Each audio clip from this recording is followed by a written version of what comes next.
नीलाचल निवासाय नित्याय परमात्मने बलभद्र सुभद्राभ्यां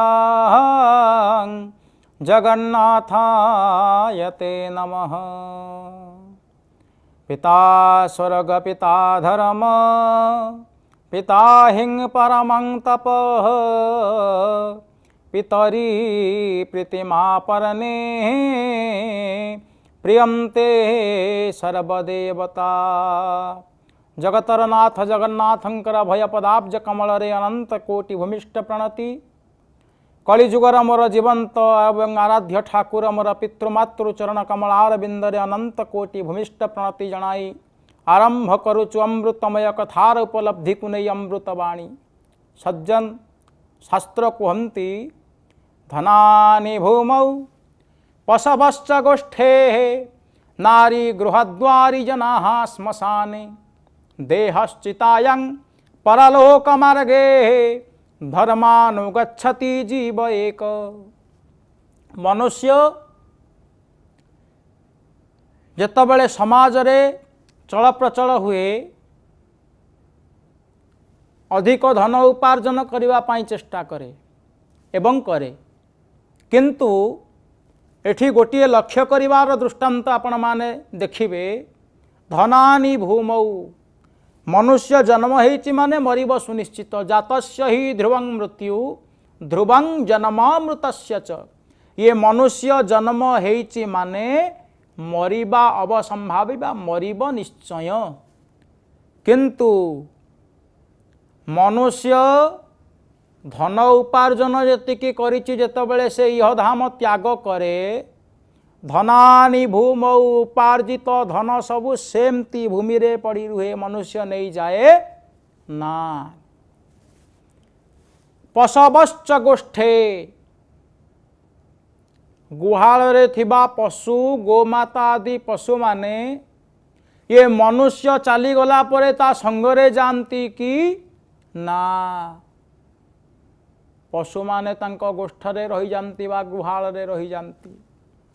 नारी गृहद्वारी पतनात त्रायते इति पत्नी जे पतनर उद्धार करिवा पाई जहाकू अग्नि की साक्षी रखी विवाह करिथिलु जेतबेले मनुष्यर मृत्यु हो जाए नारी गृहद्वारी गृहर द्वार देश को अतिक्रम करी नारी जाए नहीं निजर स्त्री जाए नहीं नारी गृहर एपटे रही जाए। जनाहा श्मशाने जेतबेले ए शरीरटी को कांधरे कांधेई राम नाम सत्य हरि नाम सत्य इत्यादि उच्चारण पूर्वक जेउ लोक माने तते नहीं जानती से माने मशाणी रु आग को जाई पारंती नाही जाई पारंती नाही। शेषरे देहश्चितायं सजई ही थिवा सुठाम शरीरटी सुंदर शरीरटी शेषरे चित्तारे जली जाए। तेबे शास्त्र कुहंती धर्मानुगच्छति जीव एक। हे मनुष्य जीवन रे अर्जित धन अर्जित सेठी भूमि रे पड़ी रहिबो।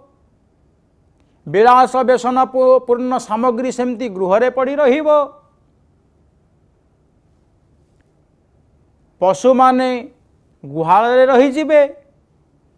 निजर स्त्री घर एरुंडी बंध दे आग को जीवनी। तोर बंधु परिजन आदि श्मशान ठारू अतिक्रम करी आग को जीवेनी तो सहित। शेषरे तो शरीरटी चितारे जली जीव किंतु तो सांगरे जीव किए धर्मानुगच्छति जीव एक। जीवन रे जदि किछि धर्म अर्जन करिचु धन अर्जने धर्म करी धर्मे प्राप्त नर हरि। शास्त्र कुहंती धर्म द्वारा हरि को प्राप्त करा जाए। जदि जीवन रे धर्म को अर्जन करिचु केवल धर्म ही तो संगरे जीव सेथिपाई कही कवि कहिछंती धर्म एकासीना महत पणिया आउ सबु कथा अढ़ई दिनिया। ताहाले केउ धर्म करिबा पाई कहिछंती, केउ धर्म को आचरण करिबा जे समस्त तत्व समस्त तथ्य विलास व्यसनपूर्ण सामग्री आमर आवश्यक नहीं, केवल आवश्यक होची धर्म। धर्मानुगच्छति जीव एक, ए मनुष्य संगरे जदि यह धाम रु पर धाम को जाए से होची केवल धर्म। तेबे से केउ धर्म? भागवतकार कहती वेद विहित जेते कर्म संसारे बोलंती धर्म ताबिनु आन कर्म जेते अधर्म बोलंती जगते। हे सज्जन, वेदरे मनुष्य को चलिबा पाई जहा उपदेश दिया जाइछि ताहा हेउछि धर्म। वेद विहित जेते कर्म ताकू संसारे बोले धर्म। वेद द्वारा जहा उचित मन करा जाइछि, वेदरे मनुष्य पाई जेउ उचित कर्म को दृष्टांत दिया जाइछि सेई कर्म को आचरण करिबा हेउछि मनुष्यर वास्तव धर्म। जेमिति संसार रे चारि जन को गुरुर मान्यता दिया जाइछि। वेद कहिले पितृदेवो भव, पिता हेउछन्ति देवता, मातृदेवो भव, माता हेउछन्ति देवता, आचार्य देवो भव, गुरु हेउछन्ति देवता, अतिथि देवो भव, अतिथि हेउछन्ति देवता। पिता, माता, गुरु एवं अतिथि ये चारि जन हेले देवता। पुनर्बार कहिले सत्यं वदह, जीवन रे सदा सर्वदा सत्य कुह। कहीं ना जदि सत्य न थांता, जदि धर्म न थांता, प्रभु नीलाचल धाम रे न थांते। एठी समस्ते सत्य एवं धर्म पाई प्रतिष्ठित। सूर्यंक किरण हेउ, आकाशरु पतित जल हेउ, गुरुंकर आशीर्वाद हेउ, प्रभुंकर कृपा हेउ, पिता मातांकर कल्याण हेउ, ये समस्त सत्य एवं धर्म पाई निहित। तेणु शास्त्र कहिले धर्मानुगच्छति जीव एक। जदि मनुष्य किछि धर्म करे से धर्म ही ता संगरे जीव। एपटे कहिले वेदरे जहा कुहा जाइछि ताहा हेउछि धर्म। आपण चारि जन को अतिथि ज्ञान करंतु, सबु बेले सत्य कुहंतु, अहिंसा आचरण करंतु एवं सदा सर्वदा प्रभुंकर नाम को स्मरण करंतु। वेद वेदरे कुहा जाइनि काहा को हिंसा करिबा, काहा प्रति किए हिंसा आचरण करिबा पाई वेदरे मना करा जाइछि। वसुधैव कुटुंबकम, ए पृथ्वी पृष्ठरे समस्ते गोटिए परिवार को नहीं आमे चलुचे। तेणु शास्त्र कहिले सबु बेले अहिंसा आचरण कर, काहा प्रति हिंसा कर नाही, काहा प्रति कटु बाणी प्रयोग कर नाही, काहा को कटुक्तिपूर्ण कथा कुह नाही। ताहा हेउछि वेदर कथा बा वेदर उपदेश। वेदर उपदेश मानिबा हेउछि वास्तव धर्म। विलास व्यसनपूर्ण जीवन यापन करुथिले मध्य जदि धर्म टिकक आम शरीर रे नाही, ताहाले पुण्यभूमि भारत वर्षर मु विदाय नेला बेले केवल नरक जंत्रणा ही मो पाई उद्दिष्ट। साधुजने गोटे कथा आम एठू लक्ष्य करिबा, जदि मनुष्य पुण्य कर्म बा पुण्य धर्म ए संसार सागर रे ताकू जेउ सुख प्रदान करे ताहा हेउछि स्वर्ग, एवं मनुष्यर निंदित अपकर्म बा अधर्म जहा वेदरे निर्दिष्ट नाही, से कथा को जदि मनुष्य बारंबार बारंबार प्रयोग करे ताहले ताहाकू अधर्म कहा जाए। आसंतु वेदरे निर्दिष्ट कर्म को संपादन करी धर्म पथरे अग्रसर हेबा, ताहाले प्रभु जगन्नाथंकर सान्निध्य को प्राप्त हेबा। जय जगन्नाथ, जय जगन्नाथ, जय जगन्नाथ।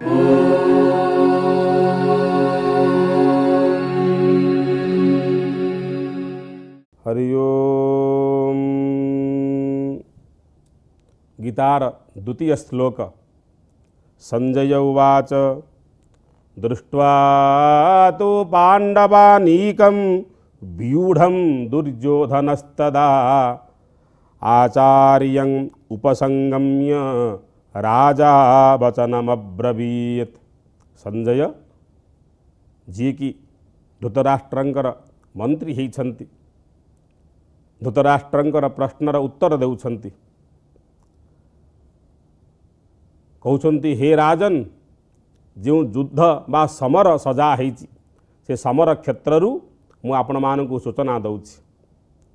आपणकर ज्येष्ठ नंदन दुर्योधन पांडव मानक द्वारा सज्जित होइथिबा दृष्ट्वा तु पांडवानीकम, पांडव मानकर अनीकम, अनीकम कहिले कौन? पांडव मानकर सेना को, पांडव मानकर सेना को दर्शन करी दुर्योधन जी की सदा सर्वदा संदेह आउ आस्था उभय भितर रहे। आमे दुर्योधन चरित्रर सकारात्मक मध्य देखिबा, किंतु सकारात्मक होची कम, नकारात्मक होची अधिक। यद्यपि महालक्ष्मी दुर्योधनर स्कंधरे वास करती बोली आमे जानी थाए। भागवत प्रमाण दियंती दुर्योधनंकर गुरु होउछन्ति भगवान बलराम, बलभद्र तांकर होउछन्ति गुरु। तेणु सकारात्मक भी आमे देखिबा, तत्सहित नकारात्मक भी देखिबा।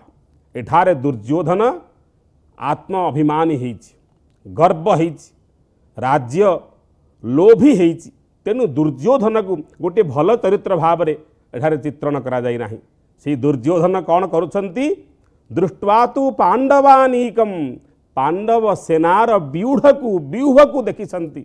देखी आचार्यं उपसंगम्य सेपटे द्रोणाचार्यंक निकट को जाइछन्ति। आपण माने जानन्ति प्रथम दिनर युद्धरे सेपटे धृष्टद्युम्न होइछन्ति पांडव सेनार सेनापति, एपटे पितामह भीष्म होइछन्ति कौरव सेनार सेनापति। एई कथा को जणैबा पई दुर्योधन जाइछन्ति गुरु द्रोणाचार्यंक निकट को। कहउछन्ति राजा वचनमब्रवीत्, कहउछन्ति किभली भावरे पांडव सेनार सज्जित बा पांडव सेना माने किभली भावरे रहिछन्ति आक्रमण करिबा पई। इति गोटिए कथा देखिबार कथा। दुर्योधन होइछन्ति राजा, सी युवराज, ये होइछन्ति गुरु द्रोणाचार्य ब्राह्मण गुरु। से इठी कर्तव्य होउची जी युद्धरे सेनापति बा सेनाध्यक्ष सी आसीब राजांग पाखक, किंतु दुर्योधन युवराज हेई मध्य सी जाइछन्ति सेनार सेनाध्यक्ष बा गुरुंक पाखक। इठी गोटिए चिंता होउची कौन? जदि राजनीतिक अभिसंधिता साहे गोटे राजनीतिक दृष्टिकोण थाए, राजार कर्तव्य एहा नुह।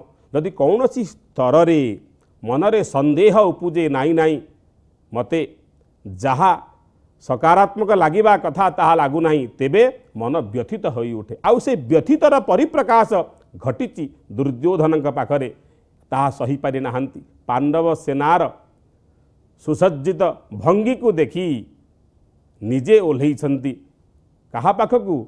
गुरुंक पाखकु। एठी लक्ष्य करिवार कथा, राजनैतिक दृष्टिभंगी जहाँ सदा सर्वदा आमको शिखैछि राज्यर मंगल करिबा। गोटिए कर्तव्य राज्यर अधिवासी मानकर मंगल साधन करिबा। ताहा पई जेउ सूक्ष्म दृष्टि आवश्यक, ताहा पई जेउ गर्व गौरव आवश्यक, जो संभ्रमता आवश्यक, से संभ्रमता आमे दुर्योधन चरित्र देखुने।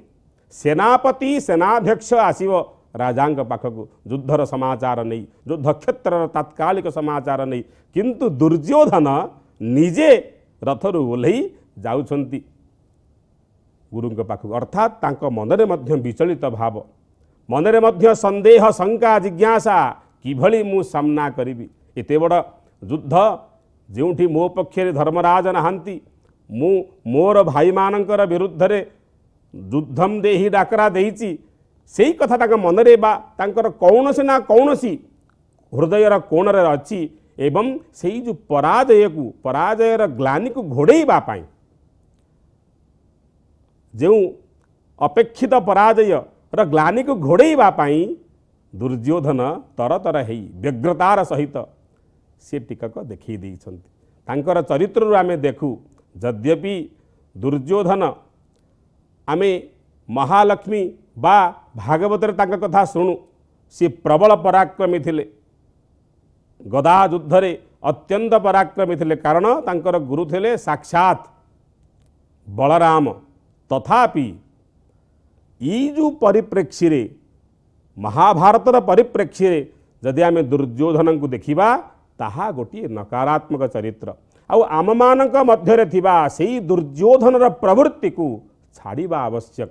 उक्त श्लोकटे आमको यही शिक्षा दिए आमे माने समस्ते अर्जुन हवा जिज्ञासा करिबा किं कर्तव्यम क्व गंतव्यम को मे रक्षा करिष्यति भगवत बाणी जहाँ कहले तेणु से जिज्ञासा भाव को छाड़ी इठी दुर्योधन कौन करिसंती से स्वार्थ को धरिसंती। तेणु सज्जन वृंद आमे माने समस्ते दुर्योधन प्रवृत्ति को छाड़िबा उक्त श्लोक आमको यह शिक्षा मिली था। तेबे आगकू आम आलोचना करिबा समस्ते कहिबा जय जगन्नाथ जय जगन्नाथ जय जगन्नाथ।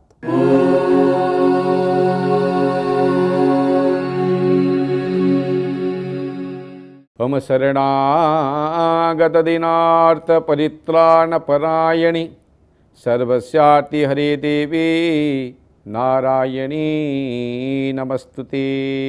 अनंत कोटि ब्रह्मांड नायक महाप्रभु श्री जगन्नाथ बड़ भाई बलभद्र माँ सुभद्रा चक्रराज सुदर्शन पावन पदारविंदरे प्रणिपात पूर्वक जगज्जननी माँ शारदांक पावन पदारविंदरे अनंत शतकोटि प्रणाम।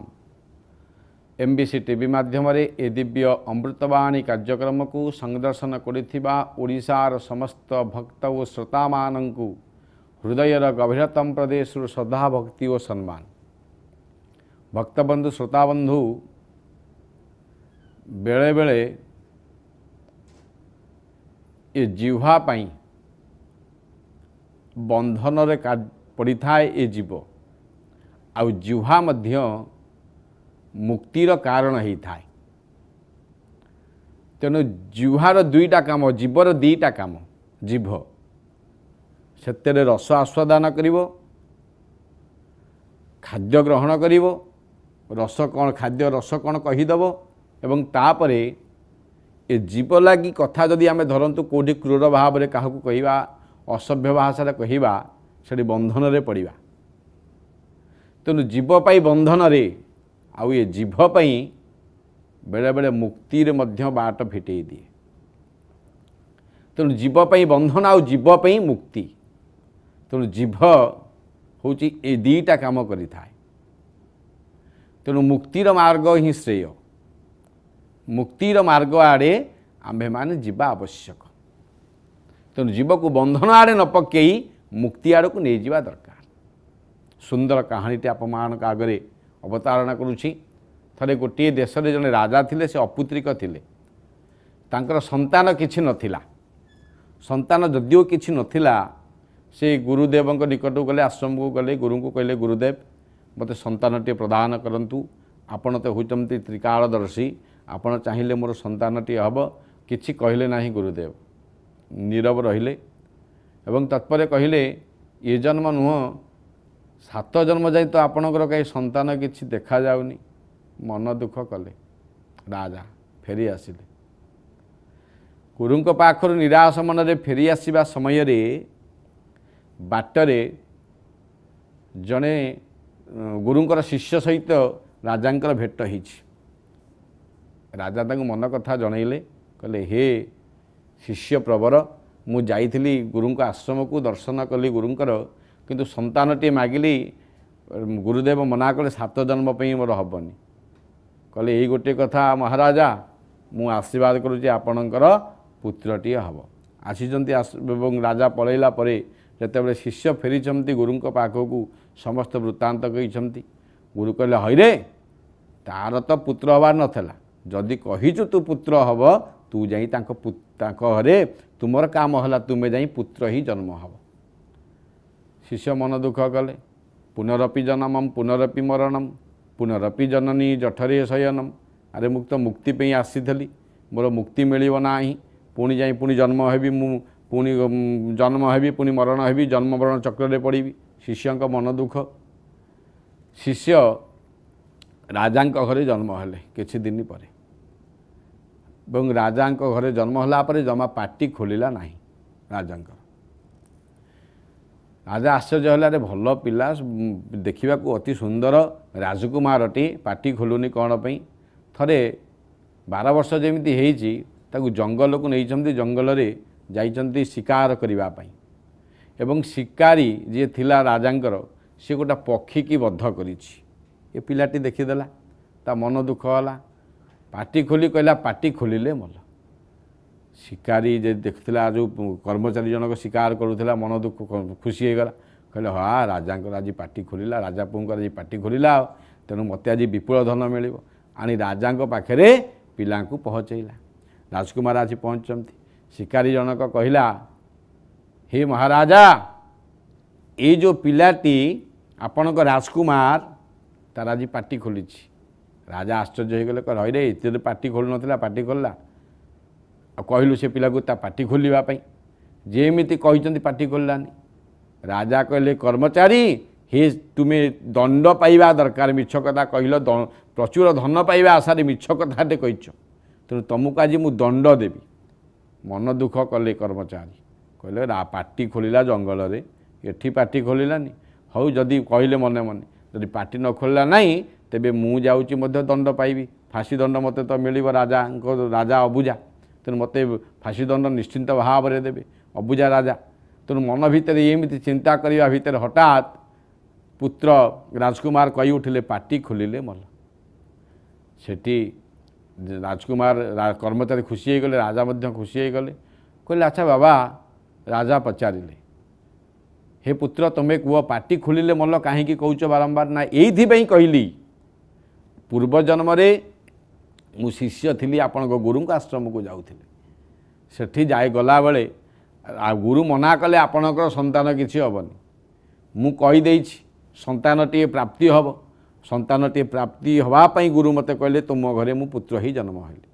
जंगल रे शिकारी शिकार करने अवस्था पक्षी निरीह पक्षी को मारिला, मोर हृदय आंदोलित है, विगलित है। तेणु मु कहली पाटी खोलिले मल।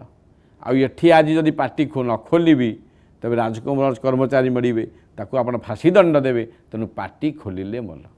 कहिबार कथा हला, ये जिह्वा एमिति संचालित होता है जा बंधनर कारण होता है, बेले बेले मध्यता मुक्ति प्रदान करे। राजकर्मचारी राजा को जदि से दिन शिष्य कहीदे थामते जे आजी तुमर पुत्र कथा गुरु मना कले, से मध्य मना करी थामते, जिह्वा को संचालन न करी थामते, तेबे से पुत्र ही जन्म ही न थामते। तेणु आम या शिखा दरकार, जिह्वा हूँ बंधनर कारण, आ जिह्वा हूँ मुक्तिर कारण। तेणु जिह्व को समस्ते संयम करने दरकार। संयम कले निश्चिंत भाव में ये जीवर उद्धार हम। तेणु आज जेपरी भाव में शिष्य जनक पढ़िले, ठीक से हीपरी भाव में आम्भे मैंने संसार में पढ़ा, या ही कामना हवा दरकार। जिह्वा संचालित हवा दरकार, जिह्वा को नियंत्रण रखंतु। आज अमृतवाणी कार्यक्रम। जय जगन्नाथ, जय जगन्नाथ, जय जगन्नाथ।